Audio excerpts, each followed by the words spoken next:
So, Chris, every time we interview somebody, we always say the same question: is if you could sum your career up in one word, how would you describe it? Um, yeah, I don't know if I've ever thought about that.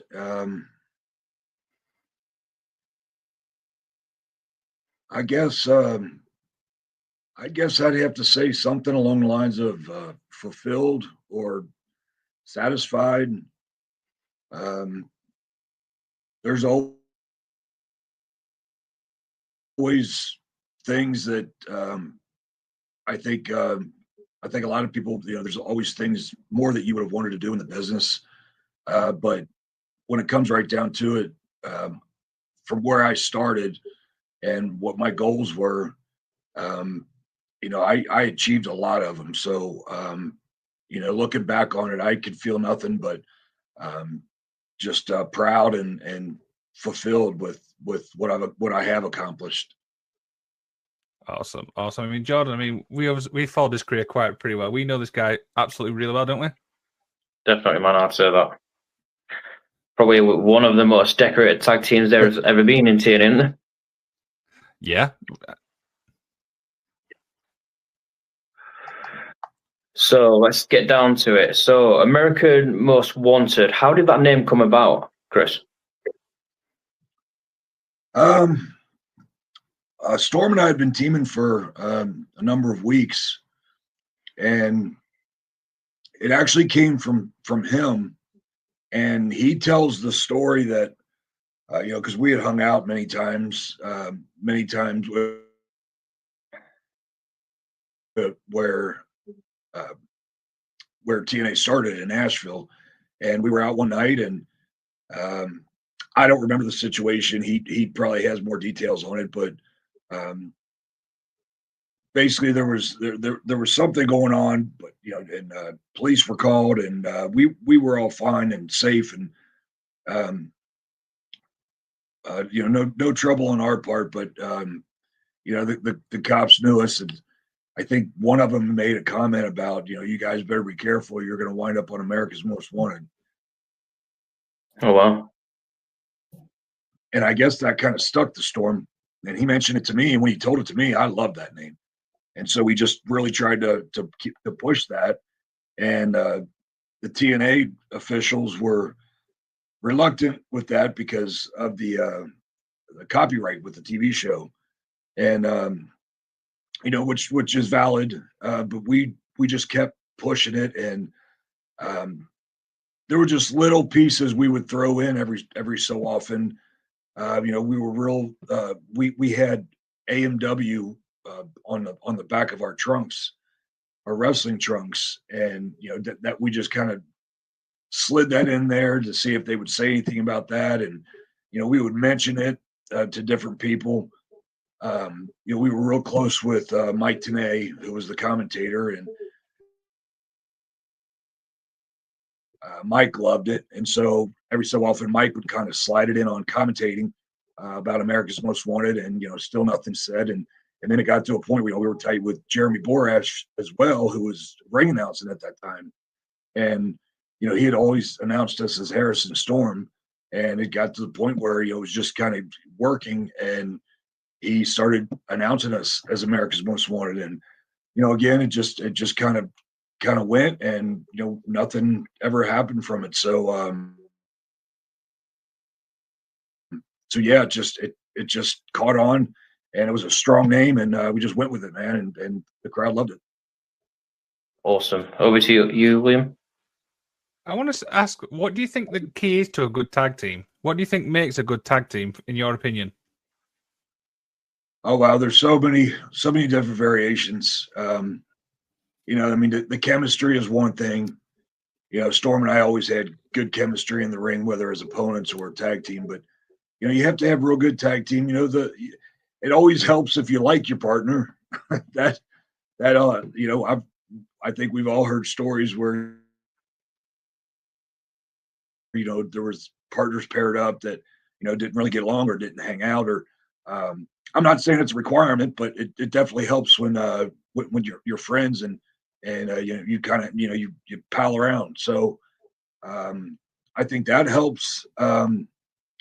you have to really understand the art of tag team wrestling. There's so much more to it than just tagging in and out. And I think if the workers, if the wrestlers understand the art of the tag team wrestling, there's so much more you can do in a match than you can in a singles. I've said for years that I'm such a fan of tag team wrestling because there's twice as much you can do with four guys as opposed to two guys. You can make the match that much more exciting. So just so many different variables that go into that. But those are a few that I would label up there. But yeah, it's just there's so much more that guys can put into a tag team to make it to make it a real team, and to make it a go as one of the best tag teams there is. Okay, Jordan, back to you, bro. So, what would you say the foundations of TNA when it first started? What would you say that was like compared to now? What do you mean, like the locker room or the the locker room? The locker room.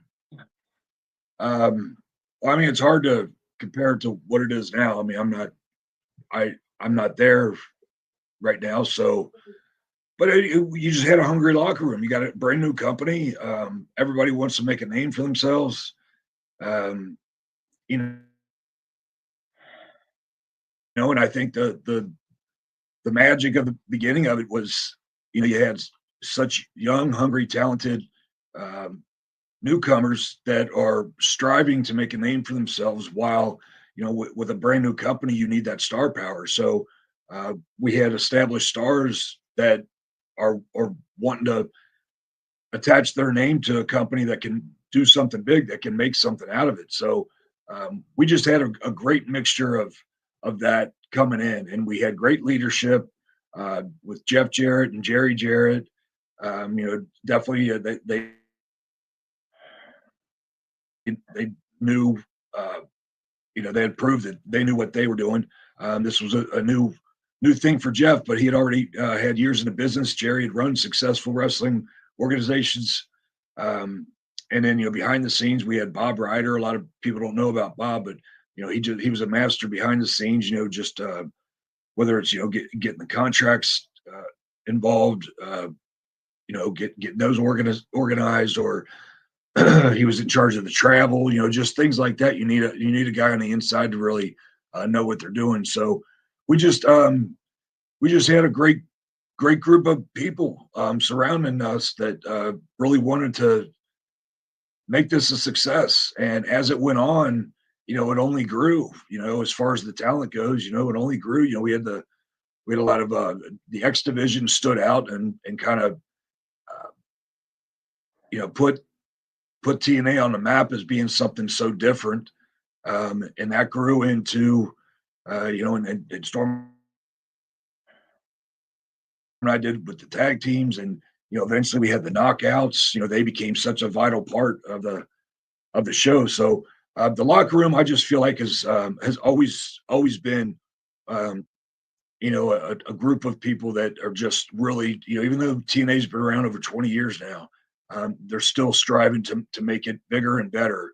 And anytime I'm back there, I see that with the guys now, the guys and girls, and and I've still have friends there today, but it's just a lot of people describe it as a family, that family atmosphere, that great group where everybody wants everybody to do great.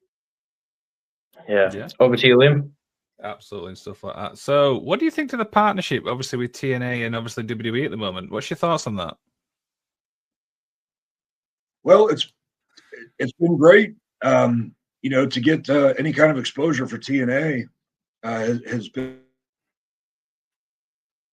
and we knew that would be great, and it's turned out it's gotten more eyes on the product. TNA is thriving. I still feel like it was already on its way even before the partnership. They were just the business was booming. Their houses were getting bigger.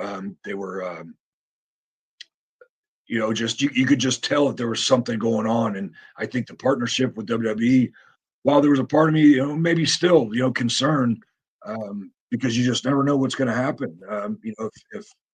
it's a partnership right now. But if WWE gets any more control, I mean, would TNA go away? There's a lot of us that would never want that to happen. So I think the partnership has been very successful. I think a lot of people have been happy with that. Hopefully that continues, and it can continue to be great. And we have the cross promotion with NXT, and then extra exposure on some of the bigger events for TNA guys, girls. But I think it's great so far. I just I always worry how far that would go. If it could be another big number two, or if if WWE wants to slowly get rid of all of them. You just never know. There's so many things out there that could happen that we just don't know. But as of right now, I think it's turned out to be really good. Anything that gets more eyes on TNA, and the fact that TNA is where it is now, 20 something years later. If anybody checked out that Australia event, the fact that we have the crowd in Australia chanting TNA in the middle, for a match, that says something to me, man. That excites me to hear something like that. So far it's been really good, man. I hope it's all positive from here on out. 100%. Jordan, back to you, bro. So teaming with James Storm, that was like 5-6 years part of your life. Whose idea was that to come to an end? I think it was a group effort.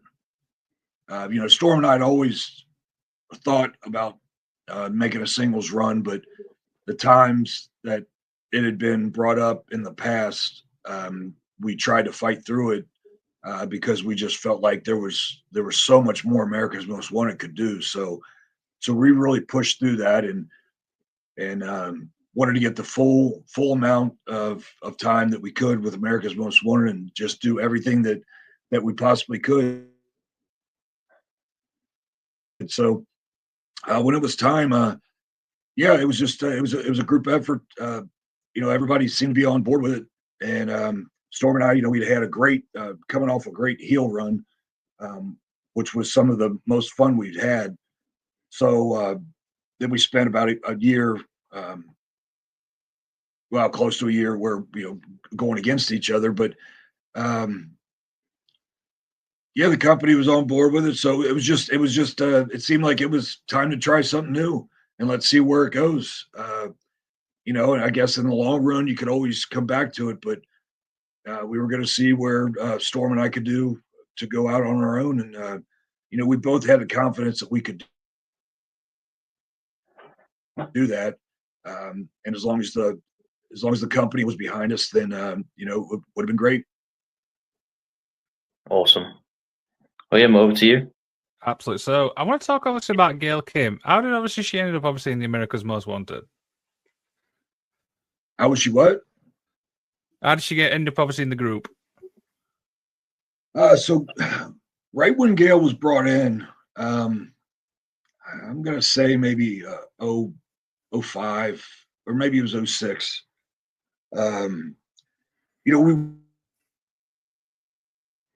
really hadn't taken off with the knockouts division yet, and Gail was, I mean, in my opinion, she's one of the all around greatest women wrestlers out there, and she of course had that hunger to be in the ring to prove it, and with very little women's wrestling at that time, it just seemed like a great place. We had just turned heel. We had aligned ourselves with Jeff Jarrett, and it just seemed like a great fit. And while we never really thought about having a manager, valet, by our side, it was kind of the ingredient that we didn't know we were missing.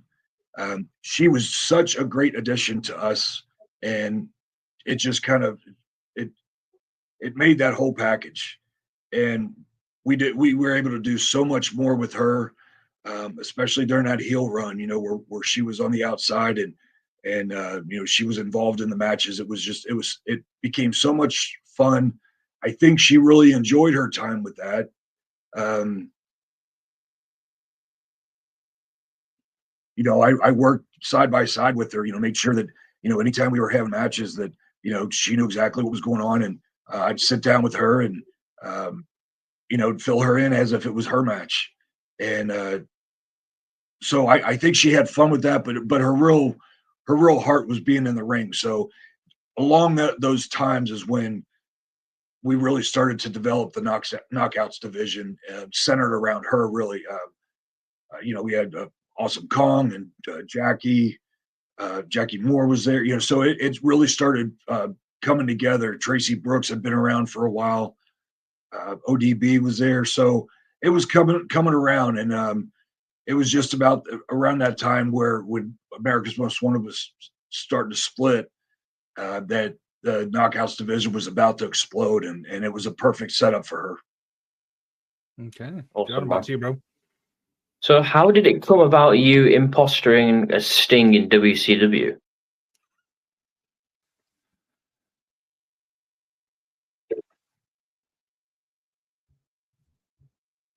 What was that again? I'm sorry, I lost you. Sorry, how did it come about you impostering Sting in WCW? Yeah, wow, what a great experience that was. So I was brought in. It was around the last year. WCW was around 2000, and I was brought in with a group, and we mostly did security work. We were also having matches on like their Saturday night show, WCW Saturday Night, WCW Worldwide, which was a Sunday show. But on the Nitro and Thunders, we were uh, doing security, and we got to know everybody, and everybody was familiar with us, and they were giving us the platform on the weekend shows to show what we were doing. So people knew me and knew who I was, and there was just a somewhat of a resemblance to Sting. And I can't remember if he took some time off, and when I say time, I just mean like just weeks, where he wasn't there, or if he was injured. Um, but it became more than just one occasion, and I think it started with the Halloween Havoc of 2000, and it was Jeff Jarrett versus Sting, and they had a variety of Stings, like just different through the years, of different types of Stings. The Surfer Sting and the Crow Sting and the Red and Black NWO Sting, just things like that. And I resembled the Crow Sting with we had similar body types, but I had the hair for it. And so I was chosen to do that one, and turned out that was one of the most significant ones, because I was the one that came up from under the ring, through the mat, and I actually had a battle with Sting and hit him over the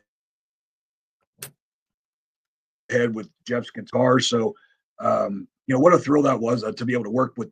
That was one of the first times I'd worked with Jeff Jarrett, and definitely Sting. And Sting was actually the one that painted my face for some of those. So crazy time, but I got to do that. And then after that took off, like I said, when he wasn't there, I think one program he had was with Vampiro, and there were some times where they would put me in the rafters. So I actually was up in the rafters, and they would shine the spotlight up there, but we would have it to the point where you couldn't really tell if it was me or not. And then there were times, I remember one time in the arena, I came out of a coffin, and I think I was beating on Vampiro with the bat, and but they had the strobe light hitting so much that you really couldn't get a good look at Sting to be able to tell a difference. So little things like that. So there were a number of times where I did it, and me being at that point in my career, I'm having televised matches in WCW. I'm on big shows doing security, and then now I'm doing something like this with Sting, working with some of the top stars. So it was a real thrill for me to be able to do that, and to be able to work with those guys, and it's still, one of my greatest accomplishments in my career. Well, that's an exciting time, and you must have enjoyed that. Imagine like the early stages of your career as well, working with Sting and WCW. Not many people can say that they work for WCW as well. Obviously, you, Liam. Absolutely. So I want to talk obviously about your WWE run. How did that all come about?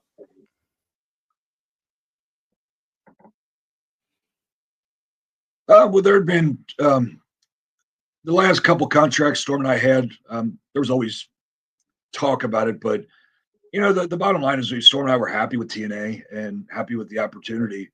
But you always got to explore your options, and it was just something where we always decided to stay together. And we had split somewhere, I think it was end of 06 or 07, and then we had so we were split by that point, and contract was coming to an end, and again, just exploring options. And I had heard that there was interest. I wanted to make sure before I even did anything that there was any interest, and I was told that they were very interested. So I bottom line is I really wanted to stay with TNA, but at the time I was looking at the creative and seeing what we were doing, and I had just started my singles run, and there just wasn't a whole lot going on at the time. I had a great run with Storm. That even went into a short run with Christian, which I really enjoyed. And then I went with Dustin Rhodes. He was trying the character of Black Rain out, and we did a little something. So I felt like I was on a great path. But then it just towards the end of 07, it just kind of wasn't going anywhere, and I don't think they had any plans. I would try to talk to whether it's Vince or Jeff or somebody just to try to find out what direction we were going. I'm not sure if they even were aware of the whole contract thing, but we did a couple TV things with Kurt Angle. I mean, there was just so many what ifs at that point. And when we started negotiating the contract, there was it wasn't just and I think I don't know how much is out there, but a lot of these guys kind of went through this as they made their exit out of TNA. But where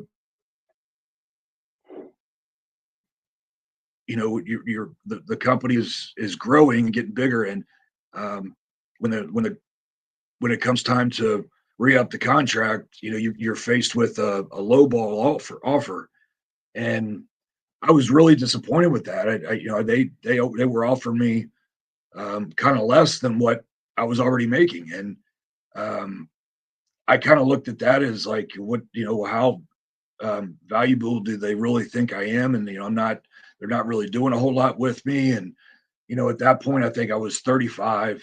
So I was looking at my age. I was looking, there was a lot of different factors to look into. And it was just one of those decisions where, you never know whether it's the right or wrong, or, I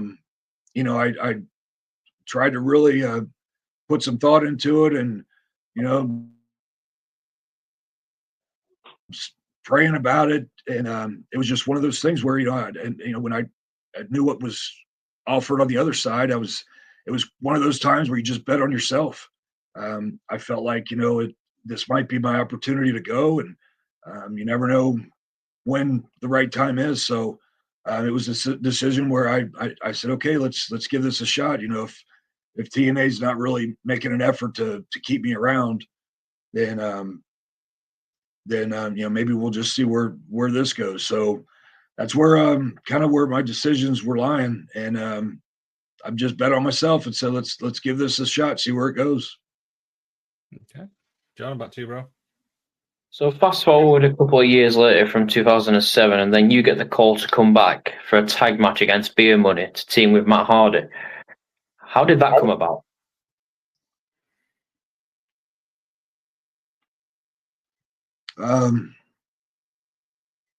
I had definitely been in contact with him because I would have loved to have come back. So I will certainly admit that I was looking for a chance to come back, and I think the right maybe the right storyline came about. I was contacted by Terry Taylor, and Vince was writing, and it was Vince's idea, but I can't remember what was going on with Jeff at the time. There was such a number of things over the years. But Beer Money was off and running and having a very successful run. I believe Matt and Jeff were. I know they were there, but I'm assuming they were. I can't remember the particulars at the time, but I know that there was something going on where Matt needed a partner, and I think the fingers were pointing to where it was going to be Jeff, and then Matt brought me out to where they try to pinpoint on the history that it was somebody that knew Storm better than anybody, and we were going to try to ride that out, and so I was just thankful for the opportunity to get back in the door, willing to work myself up. I mean, the story was written by itself. It was laid out, but to be able to have that opportunity to come in, and it just turned out to be short lived. We had a few matches, Matt and I against Beer Money, and we wound up doing it on a pay per view, and but then that was kind of it. It was laid out to me that there was more to it that I was very excited with. In fact, I think it was going to lead to somehow down the road Storm and I teaming up again together, but it just never materialized. So, but yeah, I was happy to be back. I mean, it was TNA is where I belong, so I was very happy to have that opportunity back. Awesome. Over to you, Liam. Absolutely. So, what's some of obviously your personal favorite matches? What's some of your favorite, like your top 3 matches? Yeah, I've been asked that, and that's so hard to come up with, man. So because I have a list of singles matches, I have a list of tag matches, and there's so many favorites that just weren't high profile, but so many of the high profile stuck out. So, as far as tag teams, I think our most high profile matches probably had to do with had to be with Triple X. We had 2 cage matches with them that were incredible. So I would have to say that 2 of those, at least definitely the 6 Sides of Steel would have to be on that list. It was I don't know about any one particular, but I feel like we one of those on the list would have had to been with Team 3D. With the Dudley Boys coming into TNA. We had a number of stars come in to give credibility. Really, is what it was doing to TNA to have such big stars coming in the past. Whether it was Sting or Christian or Kurt Angle came in, but what was so incredible about the Dudleys coming in was it gave credibility to the tag team division, and so the angle was right there for us. We had just turned heel. Here come Team 3D. So we had a series of great matches with those guys. And I'd have to put on there our matches with AJ Styles and Christopher Daniels. While they weren't a team for a long time, we just had great matches with those guys. And there was a particular Slammiversary, I'm guessing it was 06, Slammiversary 06, when they finally won the belts from us. That was probably one of my favorite matches. And So with Triple X, AJ and Daniels, I would actually have to also put on there a match with Team Canada. And a lot of people have kind of forgotten about this, but it was right after the Six Sides of Steel, and it was I think it was maybe a turning point or a final resolution. I really can't remember, but so I'm not exactly sure. But it was Bobby Roode and Eric Young, two of my favorite guys. Two great workers, and we had just an incredible match with those guys. So those are three of my tag favorites. My singles, I'd have to say Storm. I'd have to say Jeff Jarrett. Wow. And even though this wasn't high profile on television, because we were in separate journeys, I came up in the business with Abyss. And while he was making his run in singles and I was doing mine in tag teams,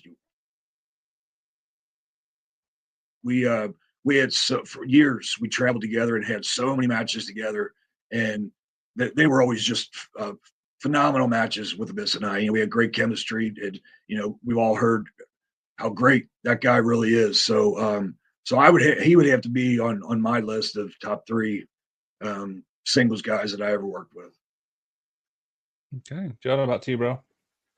Who would you say, Chris, is the TNA Mount Rushmore? So who's the four guys that, whether that can be over the last 25 years, whether that's the last 5 years that you see, who's the guys that when... Yeah, I've thought about this because I've heard this question posed to other people. Yeah, I would definitely put AJ on there. I'd put Jeff on there.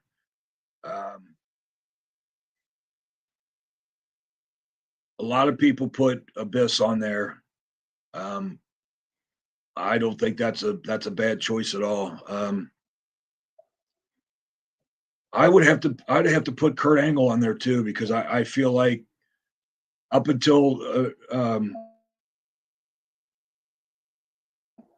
we were doing really well, and the company was strong, and we were showing people that we were there to stay and for real. But when Kurt showed up, it just took us to a whole different level when Kurt Angle showed up. And Kurt wasn't one of those guys, and I won't name names, but he wasn't one of those big name players that came in just to make some money and finish off his career or anything like that. Kurt was in the prime of his career. I think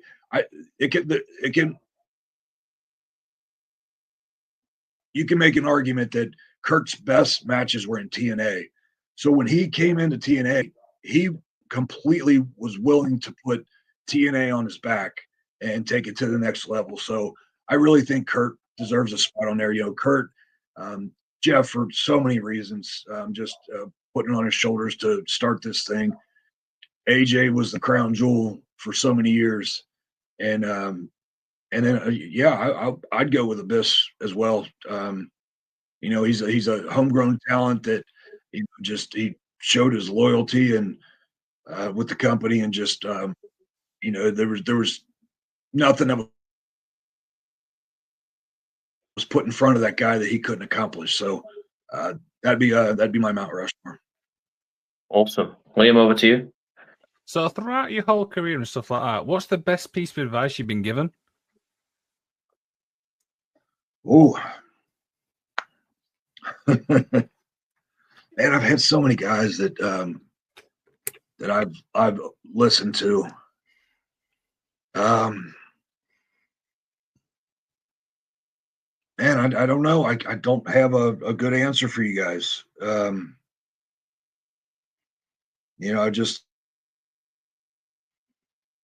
I'd listen to so many good teachings of guys like Kurt Hennig and Ricky Steamboat and the Rock and Roll Express, and wow, I don't know, man. I don't have any magic words here. Just little pieces of advice from each person.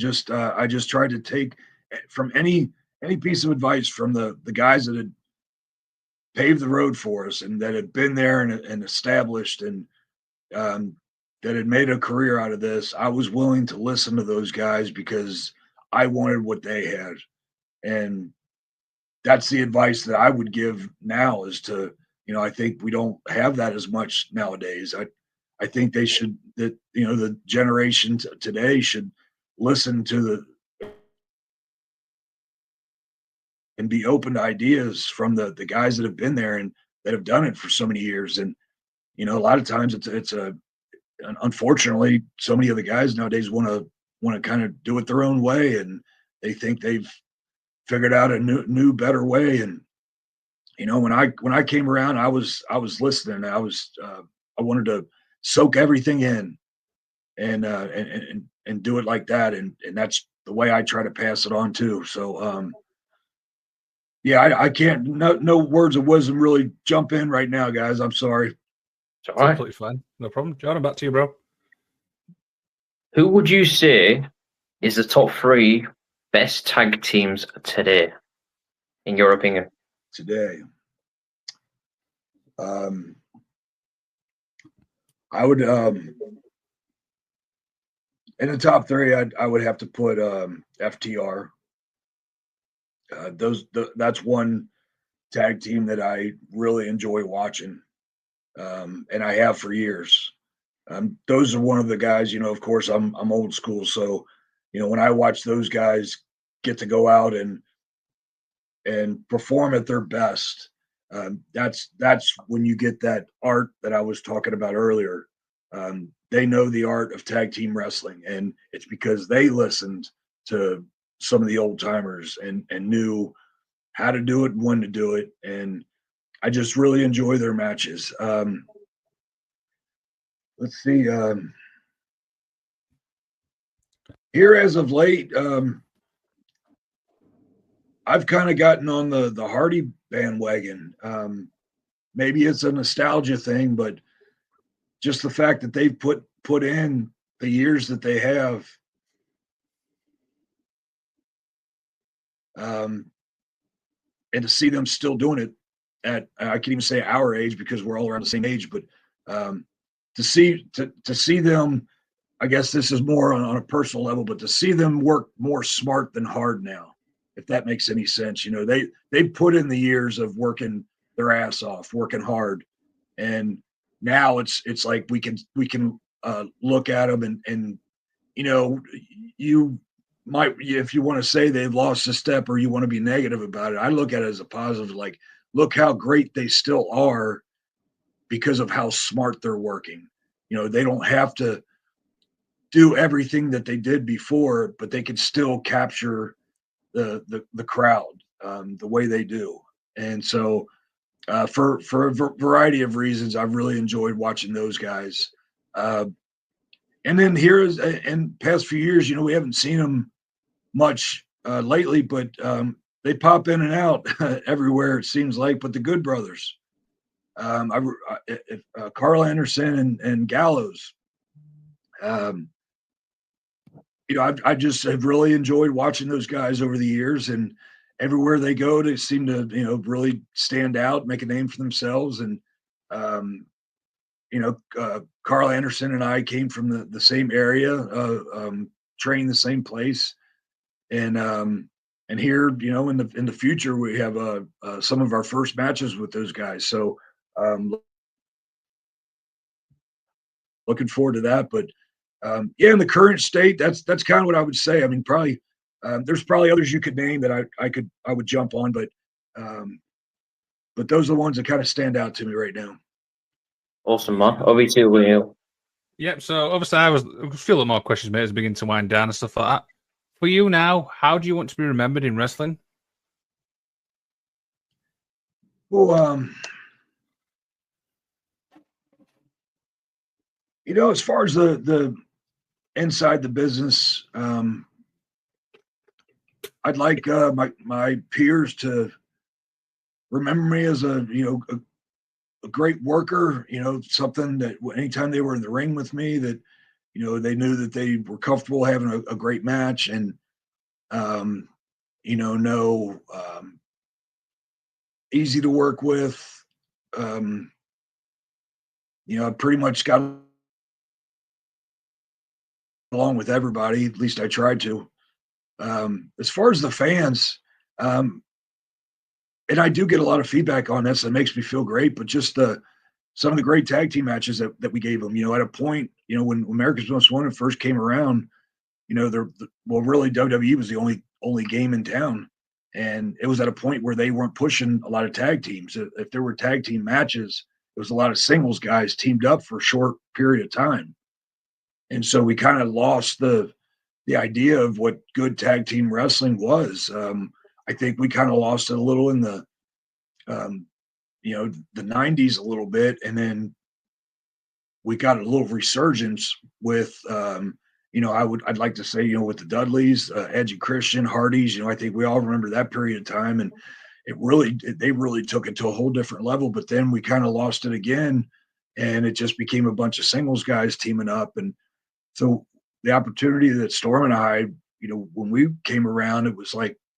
we showed people what tag team wrestling was all about and how exciting it can really be. And for people to tell me that they remember those matches or they remember those feelings and how the emotion that they would get, that's what I love to get out of it is when people can tell me that they remember that those matches or that period of time. That TNA is still going strong, and who knows how great it can get with the partnership with WWE. But I love it when I get to meet the fans and they tell me about that period of time, because it was just the beginning period where there was growing pains, but we were making something work. And